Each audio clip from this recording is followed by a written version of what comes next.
أعوذ بالله من الشيطان الرجيم.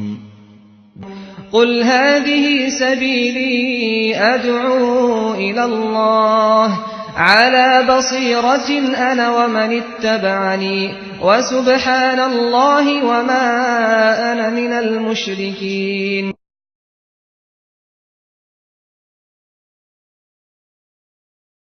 إن الحمد لله نحمده ونستعينه ونستغفره ونؤمن به ونتوكل عليه ونعوذ بالله من شرور أنفسنا ومن سيئات أعمالنا من يهده الله فلا مضل له ومن يضلل فلا هادي له وأشهد أن لا إله إلا الله وحده لا شريك له وأشهد أن محمدا عبده ورسوله. اللهم صل على محمد وعلى آل محمد كما صليت على إبراهيم وعلى آل إبراهيم إنك حميد مجيد. اللهم بارك على محمد وعلى آل محمد كما باركت على إبراهيم وعلى آل إبراهيم إنك حميد مجيد.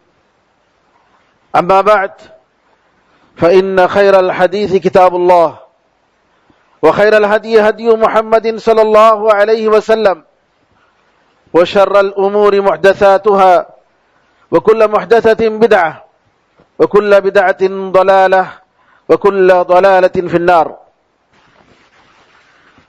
تمام تعریفیں اللہ تعالیٰ کے لیے ہیں جو سارے جہاں کا خالق، مالک اور اس کا پروردگار ہے. رحمتیں اور سلامتی ہو احمد مجتبی محمد مصطفیٰ محمد ابن عبداللہ پر جو سارے جہاں والوں کے لیے رحمت بنا کر بھیجے گئے. برادران اسلام، دختران ملت، ایک مسئلہ جو آج کے زمانے کا مسئلہ نہیں ہے، پرانے زمانے سے ہر قوم نے اور ہر ملک نے اس مسئلے کا مقابلہ کیا ہے، اور یہ مسئلہ کسی ملک کے ساتھ خاص نہیں ہے. تقریباً ہر ملک میں یہ مسئلہ وہاں کے ملک والوں کے لیے، وہاں کے سوسائٹی کے لیے پریشان کن مسئلہ ہے. اور وہ مسئلہ کیا ہے؟ غربت اور فقیری کا، محتاجی کا، فاقہ کشی کا مسئلہ.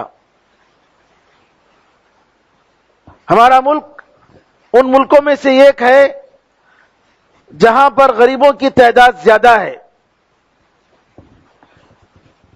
جو لوگ اپنی روزانہ کھانے پینے کے جو وسائل مہیا نہیں کر سکتے، جن کو میسر نہیں ہیں، ایسے لوگوں کی تعداد ہمارے ملک میں زیادہ ہے. اور ہر زمانے میں لوگوں نے غربت کا علاج کرنے کی مختلف قسم کی کوششیں کی،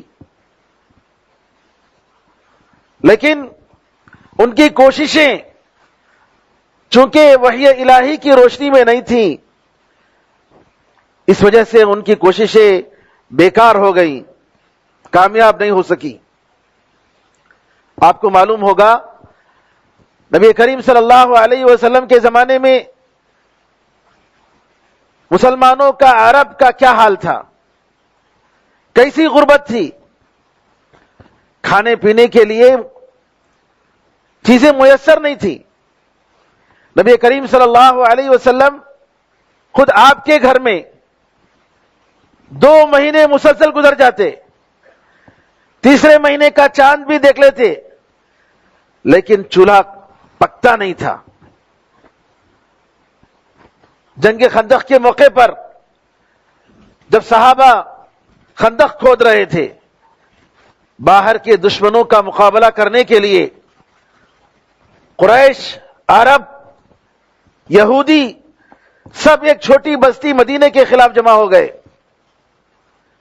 سلمان فارسی رضی اللہ عنہ نے مشورہ دیا اتنی بڑی فوج کا مقابلہ کرنا مشکل ہے.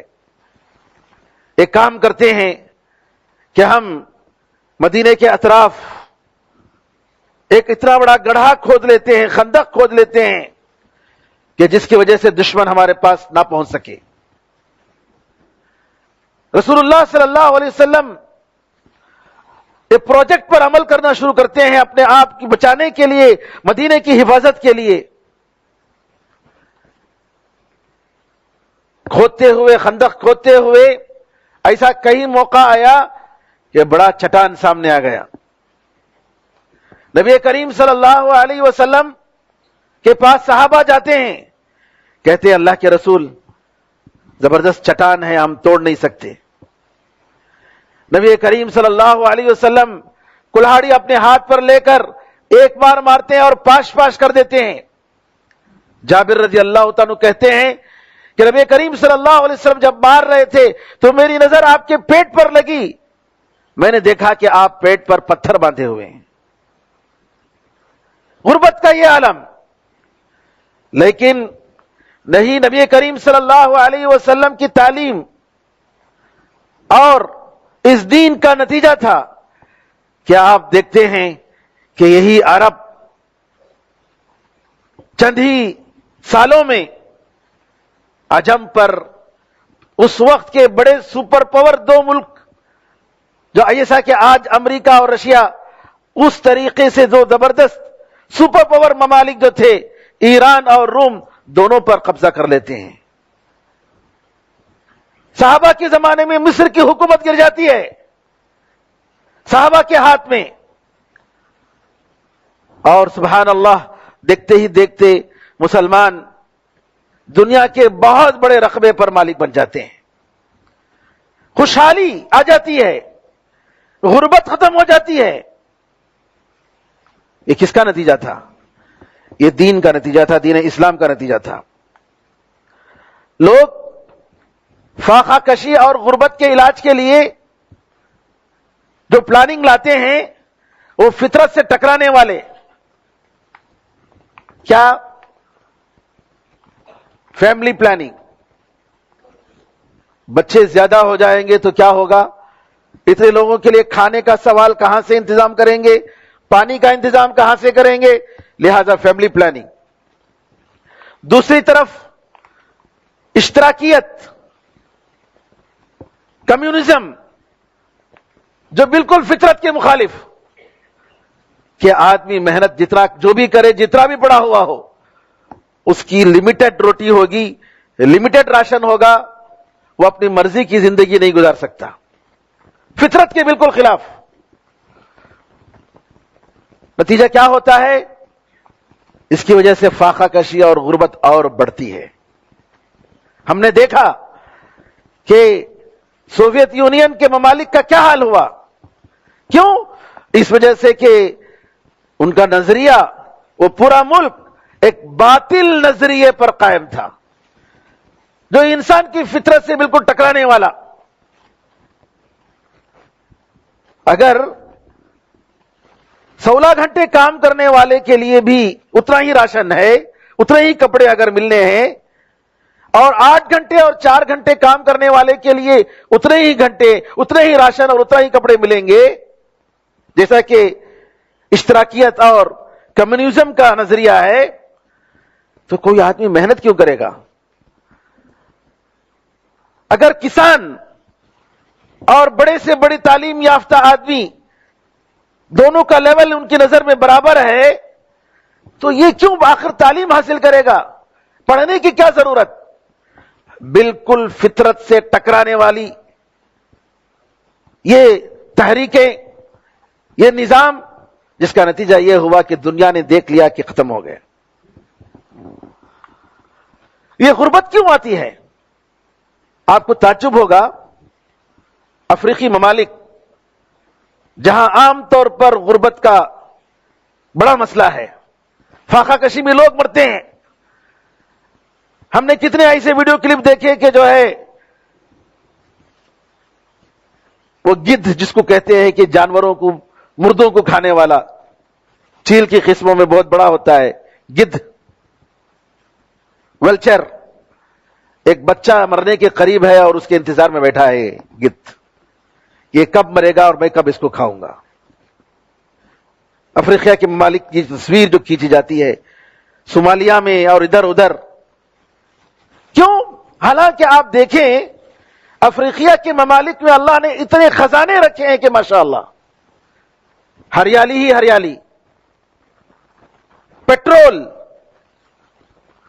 موتیاں، خزانے کی کوئی کمی نہیں ہے۔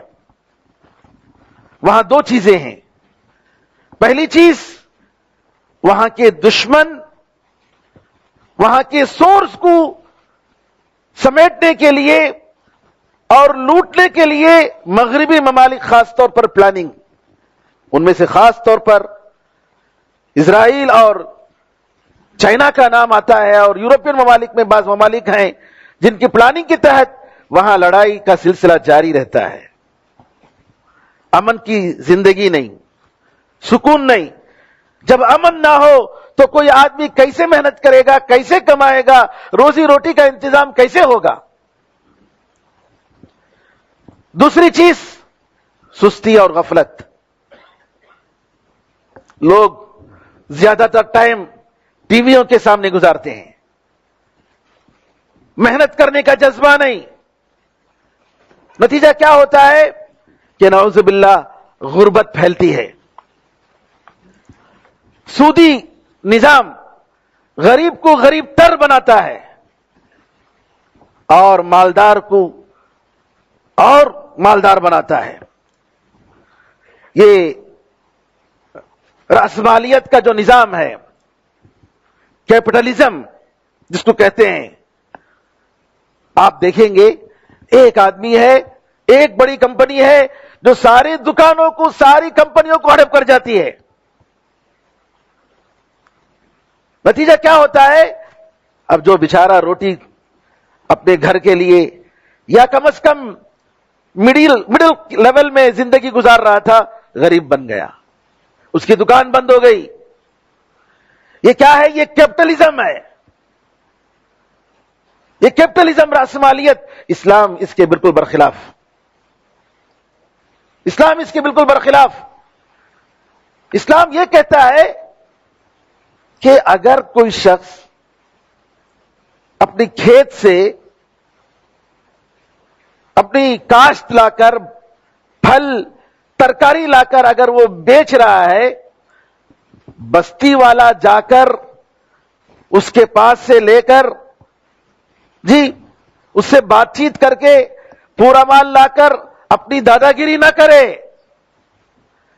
آنے دو، اس کو بیچنے دو۔ لوگوں اپنے ایک دوسرے کو اللہ تعالیٰ رزق ان کو عطا فرماتا ہے، چھوڑو۔ نبی کریم صلی اللہ علیہ وسلم کی حدیثوں میں یہاں تک کی تعلیمات ہیں جس کو آج کل عام طور پر لوگ نہیں سمجھتے۔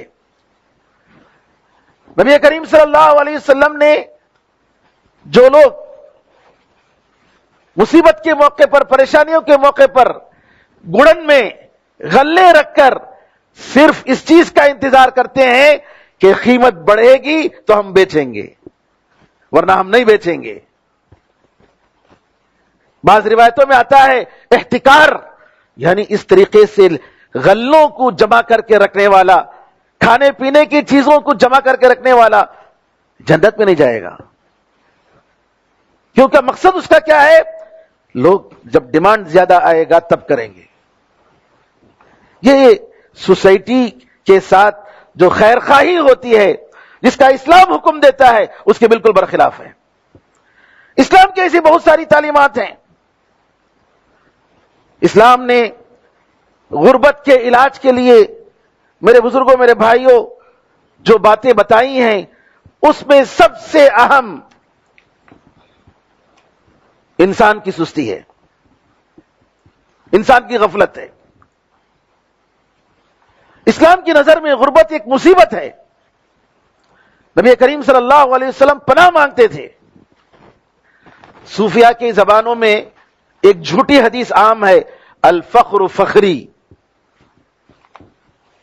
کہ فخر، فاقہ کشی، یہ میرے فخر کے اور میری شان کی بات ہے، نہیں، یہ ایک موضوع اور من گھڑت حدیث ہے۔ نبی کریم صلی اللہ علیہ وسلم نے حدیثوں میں پناہ مانگا ہے، اللہم انی اعوذ بک من الکفر والفقر، اے اللہ میں کفر سے پناہ مانگتا ہوں، میں فقر سے، فاقہ کشی سے، غربت سے پناہ مانگتا ہوں۔ ایک اور حدیث میں اے اللہ میں فاقہ کشی، غربت سے پناہ مانگتا ہوں، کمی اور ذلت سے پناہ مانگتا ہوں۔ علی رضی اللہ تعالیٰ کہتے ہیں کاد الفقر ان یکون کفرا، فخر اور فاقہ کشی قریب ہے کہ کفر کا سبب بن جائے۔ آپ دیکھیں گے مغربی ممالک معصوم ملکوں پر، غریبوں پر حملہ کرتے ہیں، حملہ کرنے کے بعد جب وہ لوگ غریب بن جاتے ہیں، ادھر ادھر بکھر جاتے ہیں، تو ان کی عیسائی مشنریاں ان غریبوں میں ایک طرف روٹی اور دوسری طرف بائبل دے کر وہاں پر عیسائیت کو پھیلانے کی کوشش کرتے ہیں۔ اور انسان، غریب مسلمان اپنی جان کو بچانے کے لیے، اپنے پیٹ کو پالنے کے لیے عیسائیت کو تسلیم کر لیتا ہے، قبول کر لیتا ہے۔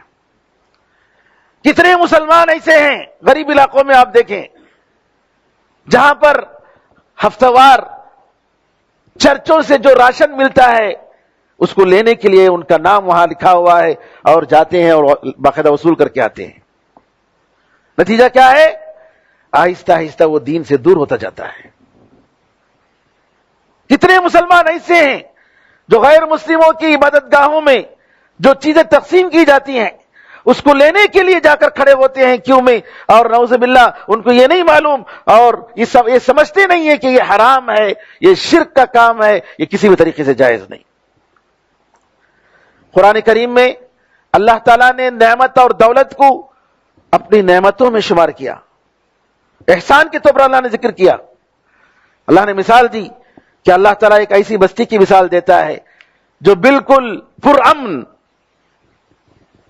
اور اطمینان کی زندگی گزار رہے تھے، ان کا رزق ہر جگہ سے میسر تھا، لیکن انہوں نے جب اللہ تعالیٰ کی نعمتوں کی ناشکری کی تو اللہ تعالیٰ نے ان پر ان کی سزا کے طور پر بھوک، ڈر ان کے کام کے بدلے میں، ان کے عمل کے بدلے میں مسلط کر دیا۔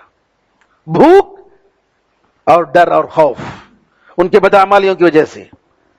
قریش پر اللہ نے سورہ قریش میں احسان کے طور پر ذکر فرمایا، الذی آمنہم من خوف، اطعمہم من جوع وآمنہم من خوف، بھوک سے کھانا کھلایا اور خوف سے ان کو نجات دلایا۔ اسلام کی نظر میں رزق کا مالک اللہ ہے میرے بھائیوں، رزق کا مالک اللہ۔ قرآن میں اللہ فرماتا ہے وَفِي السَّمَاءِ رِزْقُكُمْ وَمَا تُوعَدُونَ، آسمان میں تمہارا رزق ہے اور جس چیز کا وعدہ کیا جاتا ہے وہ آسمان میں ہے، زمین میں نہیں ہے۔ رزق مقدر ہے، جب ماں کے پیٹ میں ہوتا ہے بچہ تبھی اسی وقت لکھا جاتا ہے اس کا کتنا رزق ہے، اس کی کتنی مدت ہے، یہ نیک وقت ہوگا، بدبخت ہوگا۔ اسلام نے اپنی زندگی بنانے کے لیے، اپنے آپ کو دوسروں سے بے نیاز کرنے کے لیے محنت کرنے کا حکم دیا، کمانے کا حکم دیا، دوڑ دھوپ کرنے کا حکم دیا، بزنس کرنے کا حکم دیا، اپنے ہاتھوں کے ذریعے محنت کر کے کمانے کا حکم دیا۔ نبی کریم صلی اللہ علیہ وسلم دعا کرتے تھے اللہم اکفنی بحلالک عن حرامک واغننی بفضلک عمن سواک، اے اللہ تو اپنی حلال رزق دے کر حرام رزق سے بچا لے، بے نیاز کر دے، تیرے حلال رزق کے ذریعے اے اللہ مجھے حرام رزق سے بچا لے، واغننی بفضلک عمن سواک، اے اللہ تو اپنا فضل اور اپنا کرم مجھے عطا کر کے دوسروں کے احسان سے مجھے بچا لے، مجھے دوسروں کے احسان کی ضرورت نہیں۔ اور اسلام کی نظر میں انسان کتنا بڑا مالدار ہو جائے، اگر اس کے دل میں اس مال کی محبت نہ ہو کوئی حرج نہیں، اور اگر اس مال کو صحیح طریقے سے خرچ کرتا ہے الحمدللہ اچھی بات ہے، نعم المال الصالح للرجل الصالح، نبی کریم صلی اللہ علیہ وسلم نے فرمایا اچھا مال، پاک مال نیک آدمی کے لیے کیا ہی بہترین ہے، کیا ہی اچھی بات ہے۔ اسلام میں کمانے کے لیے کوئی عمر نہیں. ہمارے پاس جیسا کہ میں نے بتایا ثواب کمانے کے لیے, زندگی گزارنے کے لیے کوئی عمر نہیں. ریٹائرمنٹ اس وقت ہوتا ہے اسلام میں جب انسان ملک الموت کی دعوت پر لبیک کہتا ہے, تبھی وہ ریٹائرمنٹ ہوتا ہے. جب تک اس کے اندر ہمت ہے اس کو کرنا چاہیے, اس کو محنت کرنی چاہیے, اس کو معاشرے کے لیے کوئی بھی مفید کام کرنا چاہیے. صحابہ کا یہ کام تھا. ضرورت نہ ہوتی تب بھی صحابہ رضی اللہ اجمعین میں, امہات المؤمنین میں ایسے خواتین تھیں جو سبحان اللہ اس لیے وہ کماتی تھیں دھاگا بننے کا کام.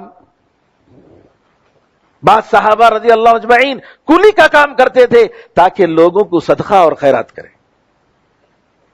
صدقہ اور خیرات کرنے کے لیے میں نے کہا کہ اسلام میں کوئی لمٹ نہیں. آپ حلال طریقے سے کما رہے ہیں, آپ سب سے بڑے کروڑ پتی بن سکتے ہیں. اگر بن سکتے ہیں تو کوشش کرنی چاہیے. ایوب علیہ الصلوۃ والسلام بادشاہ تھے, دولت مند, ہر قسم کی دولت تھی. صحیح بخاری کی روایت ہے, غسل کر رہے تھے تو اوپر سے ٹڈیاں جو ہوتی ہیں, ٹڈی گراس کوپر جو بولتے ہیں, ٹڈیاں, سونے کی ٹڈیاں گرنے لگی. ایوب علیہ السلام جلدی جلدی جمع کرنے لگے, سمیٹنے لگے. اللہ نے کہا ایوب کیا تمہیں ان کو اٹھانے کی ضرورت ہے, سمیٹنے کی ضرورت ہے؟